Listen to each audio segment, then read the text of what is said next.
a note which the last post had brought him. Then, with the dry chuckle which was his nearest approach to a laugh, he tossed it over to me. "For a mixture of the modern and the medieval, of the practical and the wildly fanciful, I think this is surely the limit," said he.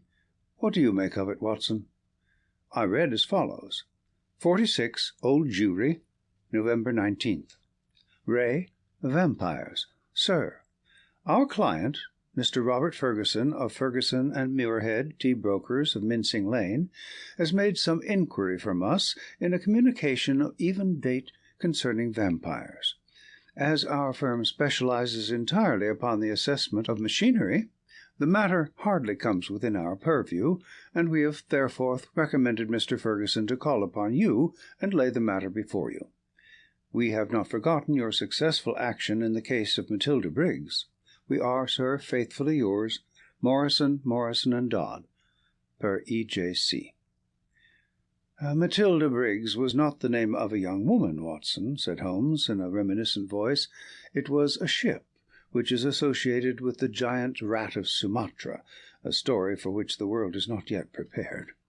But what do we know about vampires? Does it come within our purview either?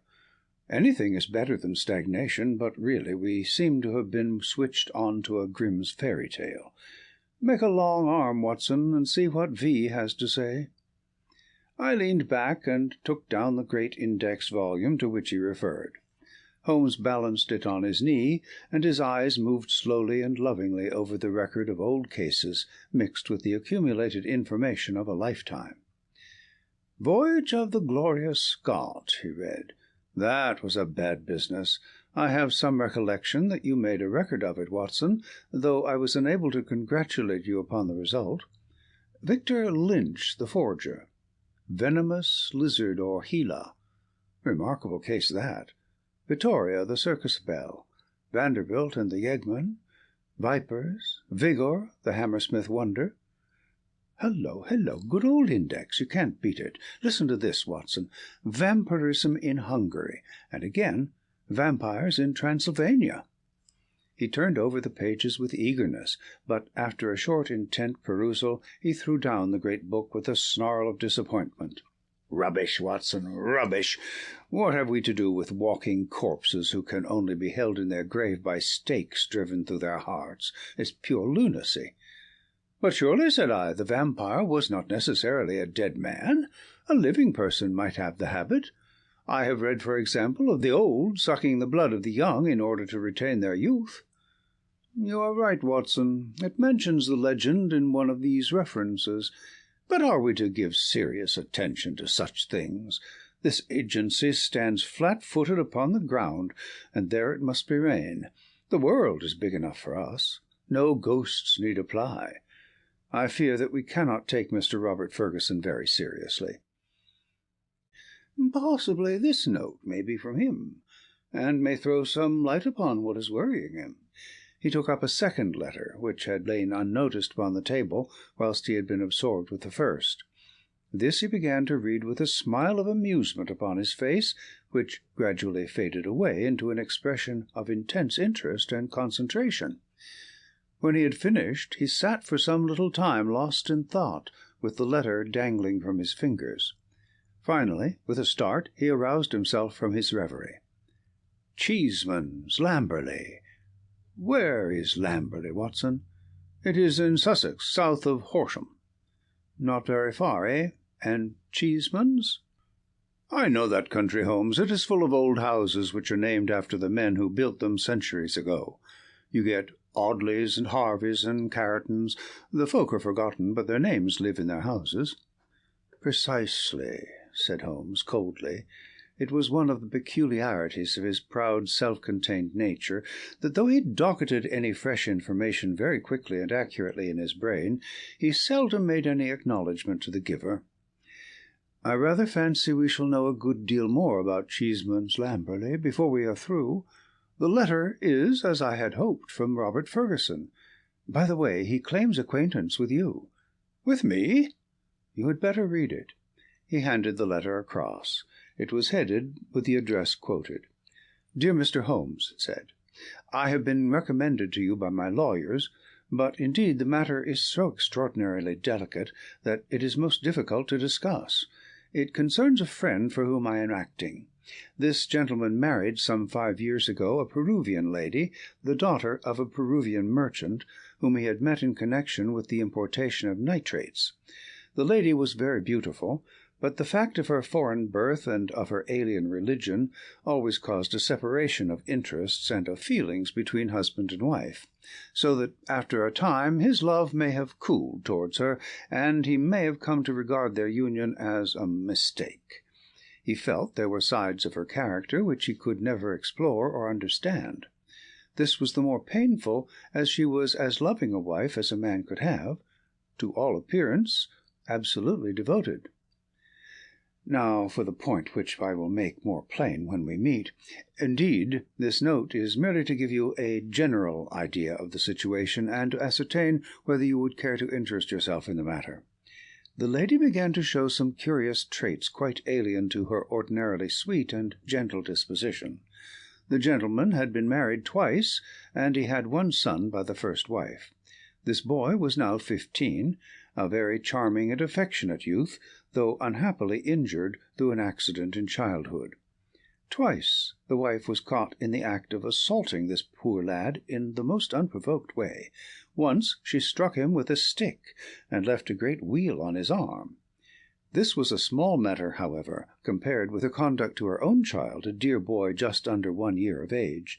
On one occasion, about a month ago, the child had been left by its nurse for a few minutes. A loud cry from the baby, as of pain, called the nurse back. As she ran into the room, she saw her employer, the lady, leaning over the baby and apparently biting his neck. There was a small wound in the neck, from which a stream of blood had escaped. The nurse was so horrified that she wished to call the husband, but the lady implored her not to do so, and actually gave her £5 as a price for her silence. No explanation was ever given, and for the moment the matter was passed over. It left, however, a terrible impression upon the nurse's mind, and from that time she began to watch her mistress closely, and to keep a closer guard upon the baby, whom she tenderly loved. It seemed to her that even as she watched the mother, so the mother watched her, and that every time she was compelled to leave the baby alone, the mother was waiting to get at it. Day and night the nurse covered the child, and day and night the silent, watchful mother seemed to be lying in wait, as a wolf waits for a lamb. It must read most incredible to you, and yet I beg you to take it seriously, for a child's life and a man's sanity may depend upon it. At last there came one dreadful day when the facts could no longer be concealed from the husband. The nurse's nerve had given way. She could stand the strain no longer, and she made a clean breast of it all to the man. To him it seemed as wild a tale as it may now seem to you. He knew his wife to be a loving wife, and, save for the assaults upon her stepson, a loving mother. Why, then, should she wound her own dear little baby? He told the nurse that she was dreaming, that her suspicions were those of a lunatic, and that such libels upon her mistress were not to be tolerated. Whilst they were talking, a sudden cry of pain was heard. Nurse and master rushed together to the nursery. Imagine his feelings, Mr. Holmes, as he saw his wife rise from a kneeling position beside the cot, and saw blood upon the child's exposed neck and upon the sheet. With a cry of horror he turned his wife's face to the light, and saw blood all round her lips. It was she, beyond all question, who had drunk the poor baby's blood. So the matter stands. She is now confined to her room. There has been no explanation. The husband is half demented. He knows, and I know, little of vampirism beyond the name. We had thought it was some wild tale of foreign parts, and yet here in the very heart of the English Sussex— Well, all this can be discussed with you in the morning. Will you see me? Will you use your great powers in aiding a distracted man?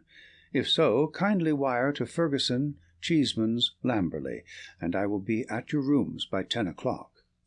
Yours faithfully, Robert Ferguson. P.S. I believe your friend Watson played rugby for Blackheath when I was 3/4 for Richmond.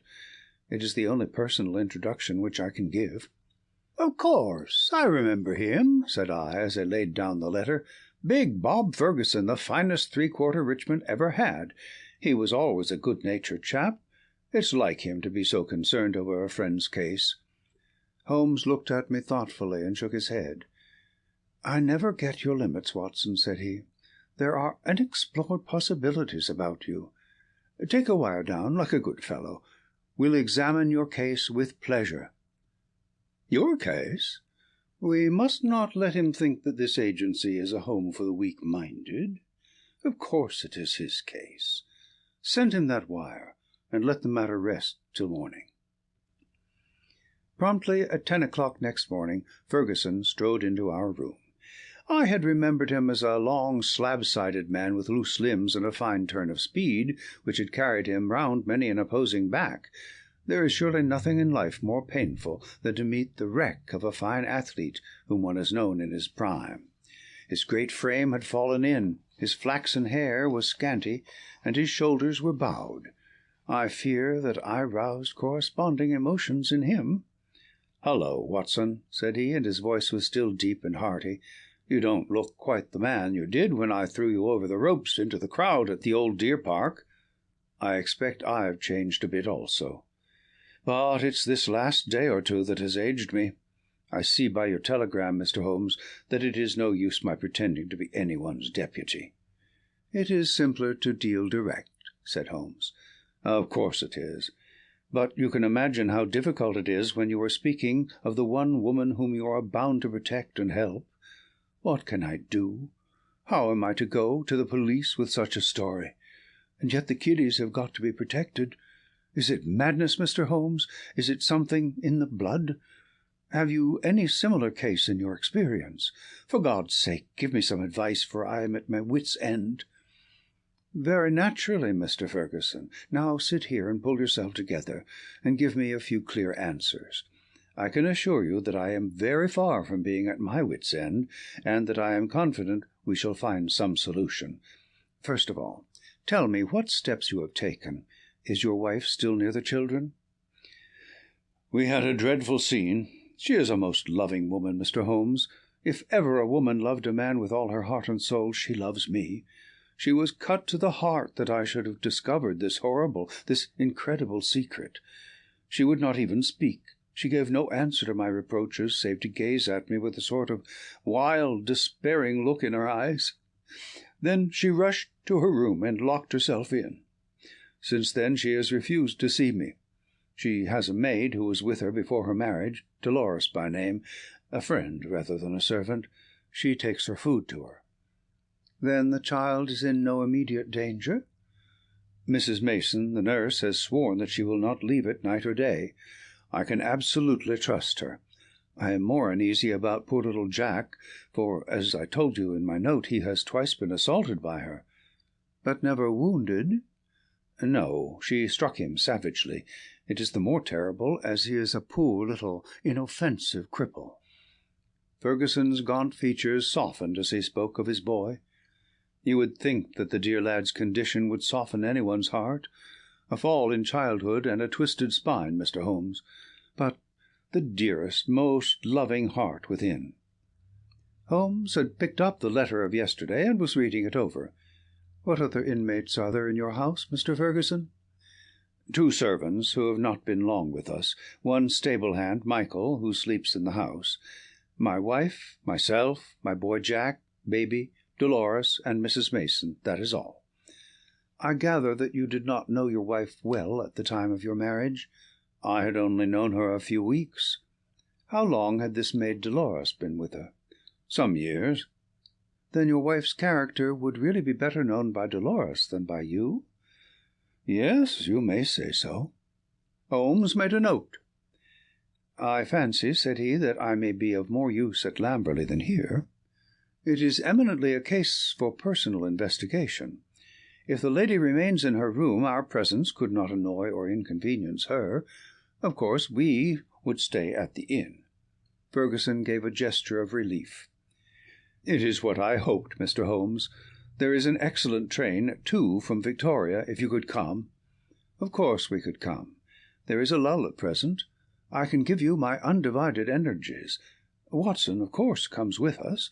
But There are one or two points upon which I wish to be very sure before I start. This unhappy lady, as I understand it, has appeared to assault both the children, her own baby and your little son?" "That is so." "But the attacks take different forms, do they not? She has beaten her son, once with a stick, and once very savagely with her hands." "Did she give no explanation why she struck him?" "None, save that she hated him. Again and again she said so." "Well, that is not unknown among stepmothers. Posthumous jealousy, we will say. Is the lady jealous by nature?" "Yes, she is very jealous. Jealous with all the strength of her fiery tropical love."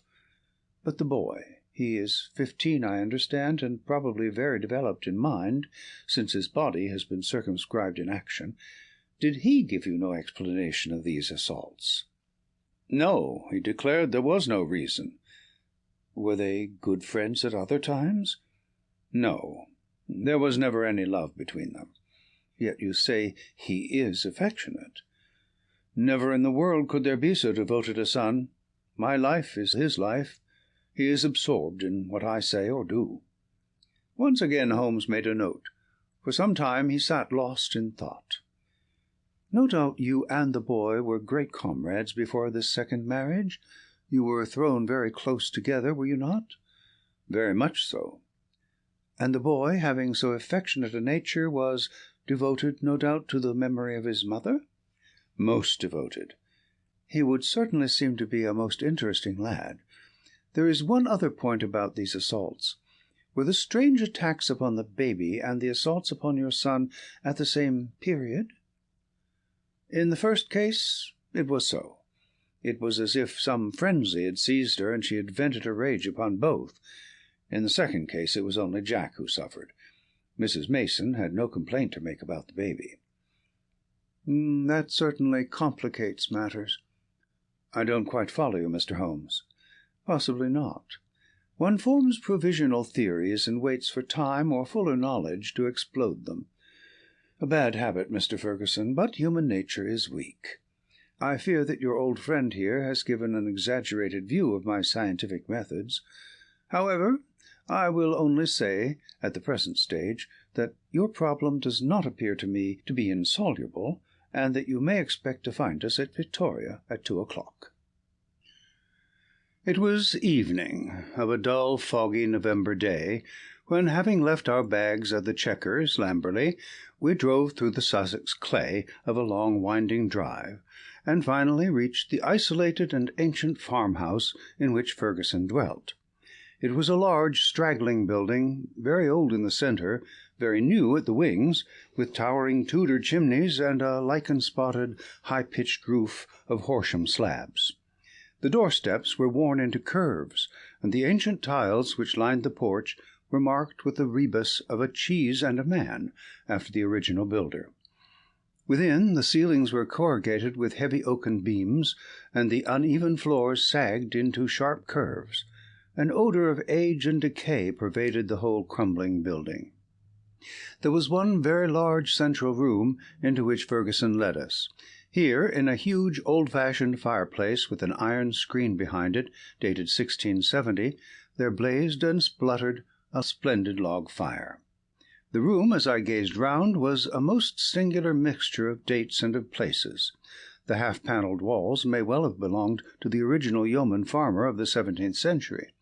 They were ornamented, however, on the lower part by a line of well-chosen modern watercolours, while above, where yellow plaster took the place of oak, there was hung a fine collection of South American utensils and weapons, which had been brought, no doubt, by the Peruvian lady upstairs. Holmes rose, with that quick curiosity which sprang from his eager mind, and examined them with some care. He returned with his eyes full of thought. "Hullo!" he cried. "Hullo!" A spaniel had lain in a basket in the corner. It came slowly forwards towards its master, walking with difficulty. Its hind legs moved irregularly, and its tail was on the ground. It licked Fergusson's hand. "What is it, Mr. Holmes?" "The dog. What's the matter with it?" "That's what puzzled the vet. a sort of paralysis, spinal meningitis, he thought. But it is passing. He'll be all right soon, won't you, Carlo?" A shiver of assent passed through the drooping tail. The dog's mournful eyes passed from one of us to the other. He knew that we were discussing his case. "Did it come on suddenly?" "In a single night." "How long ago?" "It may have been 4 months ago." "Very remarkable. Very suggestive. What do you see in it, Mr. Holmes?" "A confirmation of what I had already thought." "For God's sake, what do you think, Mr. Holmes? It may be a mere intellectual puzzle to you, but it is life and death to me. My wife, a would-be murderer, my child in constant danger. Don't play with me, Mr. Holmes. It is too terribly serious." The big Rugby 3/4 was trembling all over. Holmes put his hand soothingly upon his arm. "I fear that there is pain for you, Mr. Ferguson, whatever the solution may be," said he. "I would spare you all I can. I cannot say more for the instant, but before I leave this house, I hope I may have something definite." "Please God you may. If you will excuse me, gentlemen, I will go up to my wife's room and see if there has been any change." He was away some minutes, during which Holmes resumed his examination of the curiosities upon the wall. When our host returned, it was clear from his downcast face that he had made no progress. He brought with him a tall, slim, brown-faced girl. "The tea is ready, Dolores," said Ferguson. "See that your mistress has everything she can wish." "She very ill," cried the girl, looking with indignant eyes at her master. "She no ask for food. She very ill. She need doctor. I frightened stay alone with her without doctor." Ferguson looked at me with a question in his eyes. "I should be so glad if I could be of use. Would your mistress see Dr. Watson?" "I take him. I no ask leave. She needs doctor." "Then I'll come with you at once." I followed the girl, who was quivering with strong emotion, up the staircase and down an ancient corridor. At the end was an iron-clamped and massive door. It struck me as I looked at it that if Ferguson tried to force his way to his wife, he would find it no easy matter. The girl drew a key from her pocket, and the heavy oaken planks creaked upon their old hinges. I passed in, and she swiftly followed, fastening the door behind her. On the bed, a woman was lying who was clearly in a high fever. She was only half conscious, but as I entered she raised a pair of frightened but beautiful eyes and glared at me in apprehension. Seeing a stranger, she appeared to be relieved, and sank back with a sigh upon the pillow. I stepped up to her with a few reassuring words, and she lay still while I took her pulse and temperature. Both were high, and yet my impression was that the condition was rather that of mental and nervous excitement than of any actual seizure. "She lie like that 1 day, 2 day. I 'fraid she die," said the girl. The woman turned her flushed and handsome face towards me. "Where is my husband?" "He is below, and would wish to see you." "I will not see him. I will not see him." Then she seemed to wander off into delirium. "A fiend! A fiend! Oh, what shall I do with this devil?" "Can I help you in any way?" "No, no one can help. It is finished. All is destroyed. Do what I will, all is destroyed." The woman must have some strange delusion. I could not see Bob Ferguson in the character of fiend or devil. "Madame," I said, "your husband loves you dearly. He is deeply grieved at this happening." Again she turned on me those glorious eyes. "He loves me, yes. But do I not love him? Do I not love him even to sacrifice myself rather than break his dear heart? That is how I love him. And yet he could think of me. He could speak of me so." "He is full of grief, but he cannot understand." "No, he cannot understand, but he should trust." "Will you not see him?" I suggested. "No, no, I cannot forget those terrible words, nor the look upon his face. I will not see him. Go now, you can do nothing for me. Tell him only one thing. I want my child. I have a right to my child. That is the only message I can send him." She turned her face to the wall and would say no more. I returned to the room downstairs, where Ferguson and Holmes still sat by the fire. Ferguson listened moodily to my account of the interview. "How can I send her the child?" he said. "How do I know what strange impulse might come upon her? How can I ever forget how she rose from beside it with its blood upon her lips?" He shuddered at the recollection. "The child is safe with Mrs. Mason, and there he must remain." A smart maid, the only modern thing which we had seen in the house, had brought in some tea. As she was serving it, the door opened, and a youth entered the room. He was a remarkable lad, pale-faced and fair-haired, with excitable light blue eyes which blazed into a sudden flame of emotion and joy as they rested upon his father. He rushed forward and threw his arms round his neck with the abandon of a loving girl. "Oh, Daddy," he cried, "I did not know that you were due yet. I should have been here to meet you. Oh, I am so glad to see you." Ferguson gently disengaged himself from the embrace with some little show of embarrassment. "Dear old chap," said he, patting the flaxen head with a very tender hand, "I came early because my friends, Mr. Holmes and Dr. Watson, have been persuaded to come down and spend an evening with us." "Is that Mr. Holmes, the detective?" "Yes." The youth looked at us with a very penetrating and, as it seemed to me, unfriendly gaze. "What about your other child, Mr. Ferguson?" asked Holmes. "Might we make the acquaintance of the baby?" "Ask Mrs. Mason to bring baby down," said Ferguson. The boy went off with a curious, shambling gait which told my surgical eyes that he was suffering from a weak spine. Presently he returned, and behind him came a tall, gaunt woman bearing in her arms a very beautiful child, dark-eyed, golden-haired, a wonderful mixture of the Saxon and the Latin. Ferguson was evidently devoted to it, for he took it into his arms and fondled it most tenderly. "Fancy anyone having the heart to hurt him," he muttered, as he glanced down at the small, angry red pucker upon the cherub throat. It was at this moment that I chanced to glance at Holmes, and saw a most singular intentness in his expression. His face was as set as if it had been carved out of old ivory, and his eyes, which had glanced for a moment at father and child, were now fixed with eager curiosity upon something at the other side of the room. Following his gaze, I could only guess that he was looking out through the window at the melancholy dripping garden. It is true that a shutter had half closed outside and obstructed the view, but none the less it was certainly at the window that Holmes was fixing his concentrated attention. Then he smiled, and his eyes came back to the baby. On its chubby neck there was this small, puckered mark. Without speaking, Holmes examined it with care. Finally he shook one of the dimpled fists which waved in front of him. "Good-bye, little man. You have made a strange start in life. Nurse, I should wish to have a word with you in private." He took her aside and spoke earnestly for a few minutes. I only heard the last words, which were, "Your anxiety will soon, I hope, be set at rest." The woman, who seemed to be a sour, silent kind of creature, withdrew with the child. "What is Mrs. Mason like?" asked Holmes.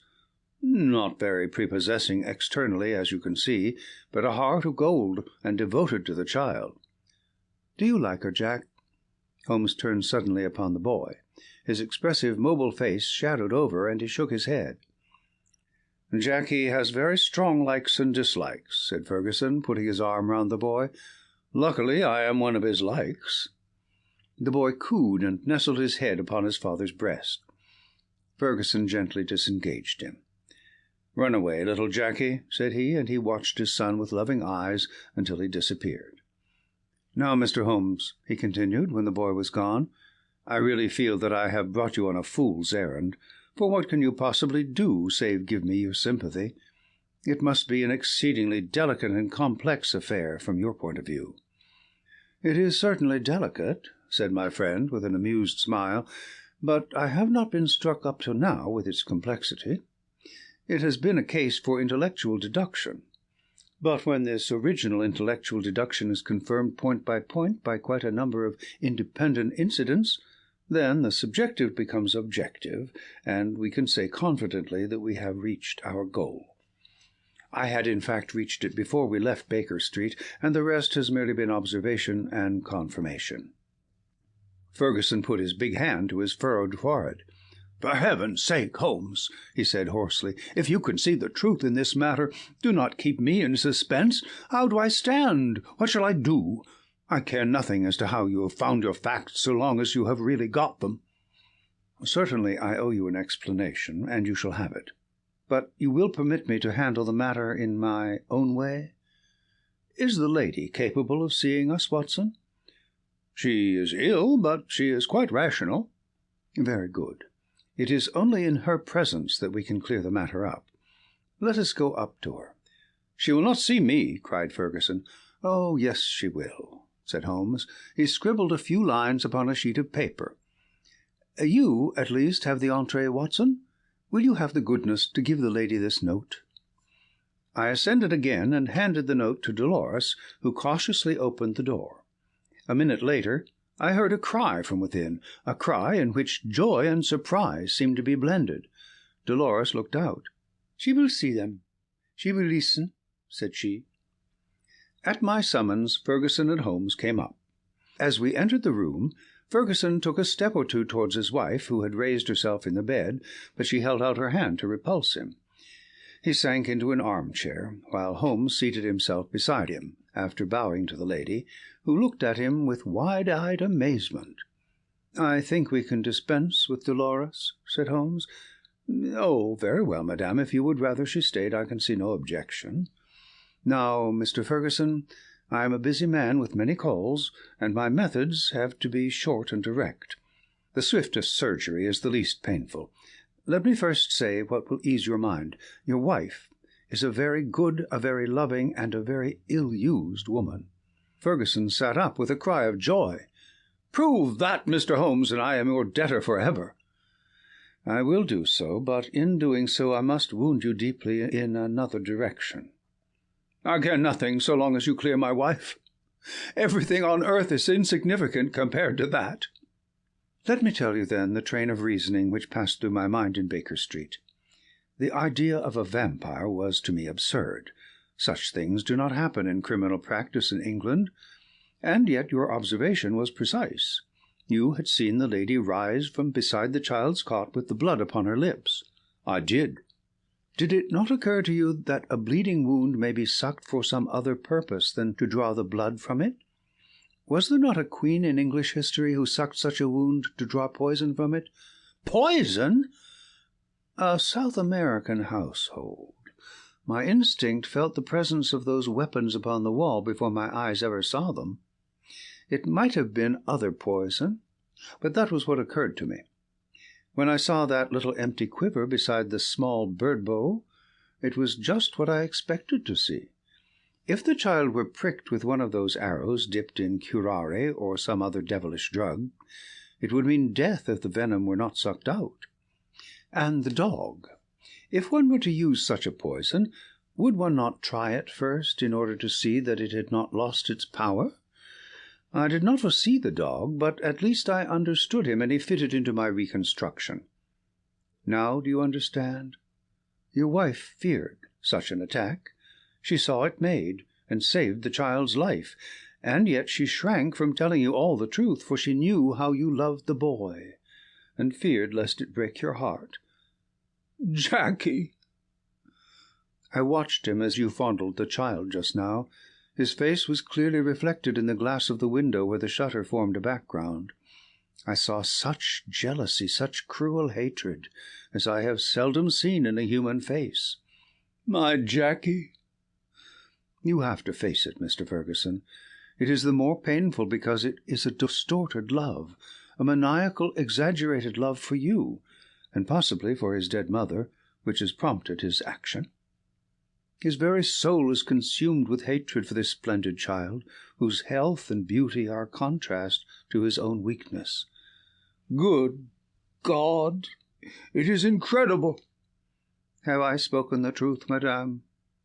The lady was sobbing, with her face buried in the pillows. Now she turned to her husband. "How could I tell you, Bob? I felt the blow it would be to you. It was better that I should wait, and that it should come from some other lips than mine. When this gentleman, who seems to have powers of magic, wrote that he knew all, I was glad." "I think a year at sea would be my prescription for Master Jacky," said Holmes, rising from his chair. "Only one thing is still clouded, madame. We can quite understand your attacks upon Master Jacky. There is a limit to a mother's patience. But how did you dare to leave the child these last 2 days?" "I had told Mrs. Mason. She knew." "Exactly. So I imagined." Ferguson was standing by the bed, choking, his hands outstretched and quivering. "This, I fancy, is the time for our exit, Watson," said Holmes in a whisper. "If you will take one elbow of the too faithful Dolores, I will take the other. There now," he added, as he closed the door behind him, "I think we may leave them to settle the rest among themselves." I have only one further note of this case. It is the letter which Holmes wrote in final answer to that with which the narrative begins. It ran thus: "Baker Street, November 21st. Ray Vampires. Sir, referring to your letter of the 19th, I beg to state that I have looked into the inquiry of your client, Mr. Robert Ferguson, of Ferguson and Weirhead, tea brokers of Mincing Lane, and that the matter has been brought to a satisfactory conclusion. With thanks for your recommendation, I am, sir, faithfully yours, Sherlock Holmes." End of The Adventure of the Sussex Vampire.